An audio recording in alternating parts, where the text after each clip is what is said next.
A lot of you are graduating from college this month, which is awesome. Congratulations, that's a huge accomplishment, but it has been 4 years since I graduated, so I've completed my 4-year degree of post-grad life. So in this video, I'm gonna go through, give you things I've learned and any advice I have to help you make a smooth transition into the adult world. So let's jump into it. Okay, so my first piece of advice is gonna be to stay in touch with friends. I'm sure you had friends in high school who you saw every day, you were really close with, and you intended to keep in touch with them, but life happens, you go to college, you stop seeing them every day, and you just lose touch. And that's a real shame because friends really are one of the best parts of life. In one of the longest studies of happiness that they've ever done, they found the #1 indicator of happiness was meaningful friendships. So friendships really are important to your happiness and just your well-being in life.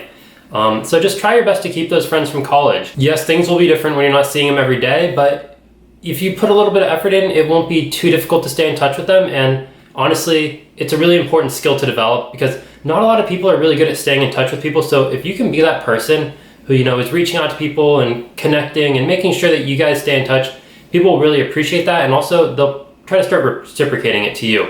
So I know a lot of people are like, oh, I don't want to be the one who's always reaching out. That's not the relationship I want. If they don't care enough to reach out to me, I'm not going to reach out to them. And I just think that's a bad mindset to have.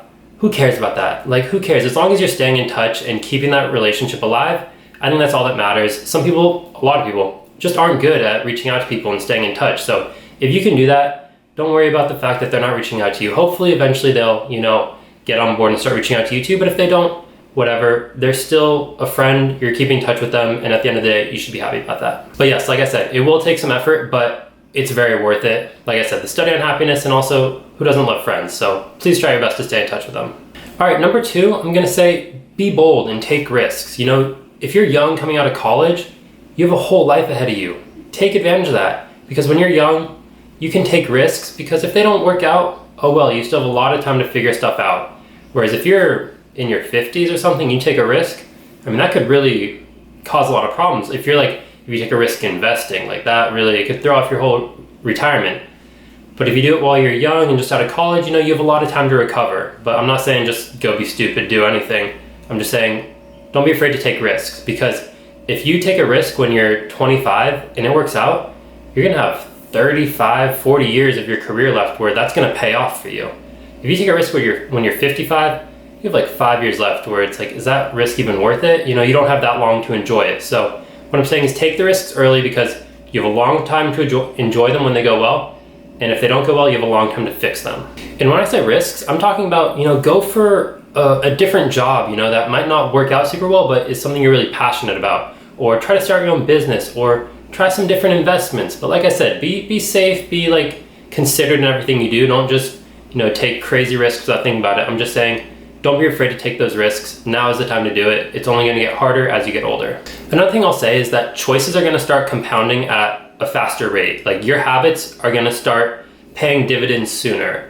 My point is, when you were in middle school and high school, there was that kid who didn't take school seriously and whatever, always goofed off, and it wasn't a big deal at the time. But you graduated high school, they didn't really do much with their life, and it became pretty serious pretty quickly.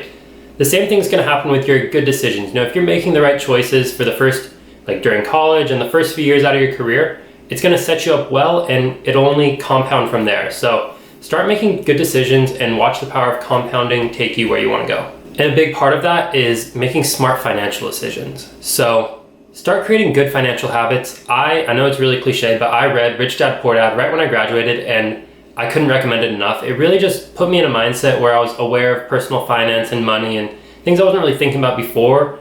And it allowed me to create positive personal finance habits early in my life. And like I said, that's just gonna start compounding more and more as you progress. Because honestly, good personal finance is the key to a stable life, because you can make as much money as you want, but if you're spending the same amount as you make every single month, you're never going to set yourself up for a stable and safe future. You need to figure out good habits to, you're saving money, you're investing, and you're being smart, because trust me, I know a lot of people who making decent money, but they're not making good decisions with it. And like I said, we're still early in our career. Maybe it doesn't seem like a big deal now. It's going to start compounding in 10, 15 years. They're probably going to regret it. Who knows, but that's just my opinion. But yeah, like I said, I know it's cliche, but I really would recommend Rich Dad Poor Dad. It just puts you in the right mental frame and, you know, sets you up for a good start to your financial career. The next thing I'm going to say is take this chance to reinvent yourself if you want to. You probably realized when you got to college, you were around new people, new place, everything was brand new. You had a chance to kind of become a new person. You weren't stuck with the reputation you had in high school. You were with all these new people who didn't know you. You can reinvent yourself. And you have that same opportunity right now as you're graduating college. You're going into a new phase of your life, you know, you'll meet a lot of new people, you might be in a new place.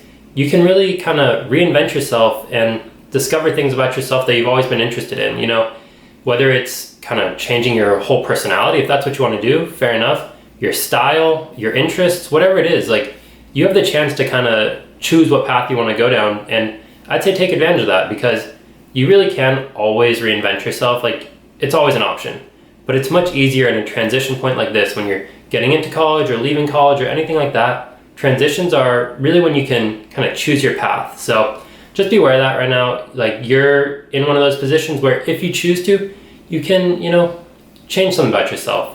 You know, might be meeting new people who don't know you and just, I don't know, explore what you're passionate about and try to choose that path.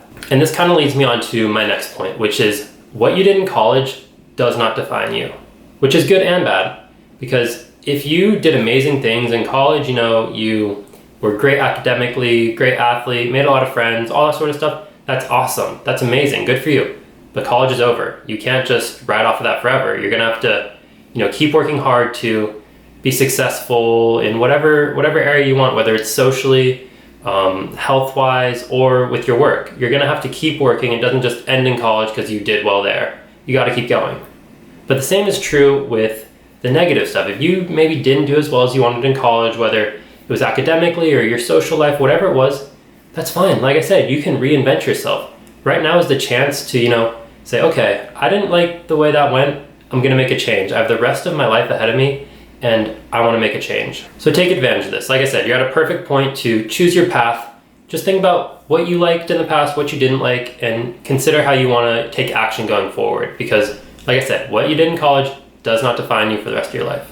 One thing that seems to kind of define everyone's life is that we deal with a lot of stress, which is interesting because in my own personal life and when I look at the lives of other people, the things that we stress about usually end up turning out okay, and the stress was kind of irrelevant.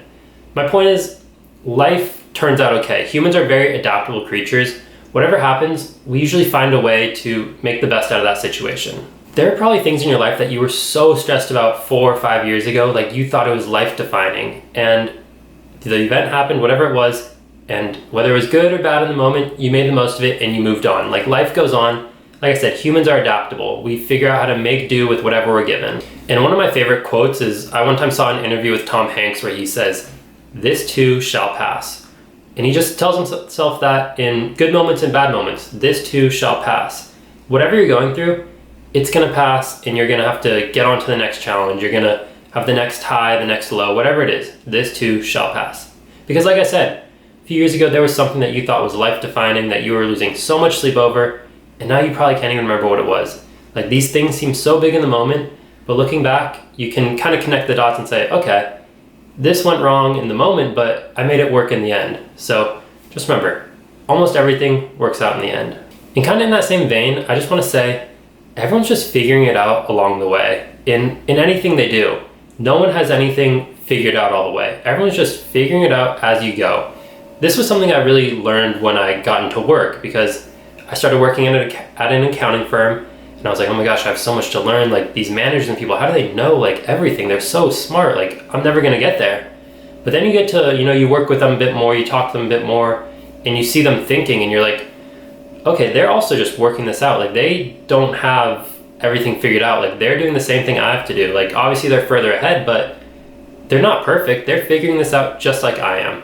And I'm saying that in an accounting sense, but it's really true for anything. Like, no one really has life figured out in any field, whether it's socially, academically, anything. People are just figuring it out as we go. So don't put too much pressure on yourself. Do your best and you will figure it out. All right, and my final point is that you are still in the good old days. I'm someone who loves to reminisce. I'm super nostalgic. I'm like, oh, you remember college? You remember high school? You remember this, that? Like, I just always love looking back, and which is awesome. It's great to do that, but I think it kind of takes away from the present moment, because I'm in this moment and I'm thinking about, oh, the past was so great, wasn't it? But then in 2 years, I look back at this moment, I'm like, oh, that was a great moment too, but I didn't really appreciate it at the time. So just realize that just because college ended, like, the fun and good times does not have to end. Like, still appreciate what you're going through. This is a crazy part of your life. Like, that transition from college into the adult world, like, you're gonna look back someday and reminisce about this time where you were figuring things out in the adult world. Like, you were just getting your start in your career, whatever it is, like new city, anything. Like, this really is a prime time of your life. So don't be sad and nostalgic about college too much. Focus on enjoying the present moment, because you really are going through an amazing time in your life. Okay, so those were the main things I've learned in my 4-year degree since I graduated, and just to recap, they are: stay in touch with friends, take risks and watch the power of compounding do its thing, create solid financial habits early in your career, reinvent yourself if you want to. What happened in college does not define you. Things usually turn out okay, and people are just figuring it out along the way. And finally, enjoy life. You're still in the good old days. Appreciate the present moment. So I hope these tips provided a little bit of calm and clarity into this crazy time in your life. Like I said, it's an amazing time, so take full advantage of it, enjoy it, and again, congratulations to everyone who's graduating. Big achievement in your life, so give yourself a pat on the back. But thank you for watching. If you enjoyed the video, please like and subscribe for more. But yeah, see you next time. Thanks.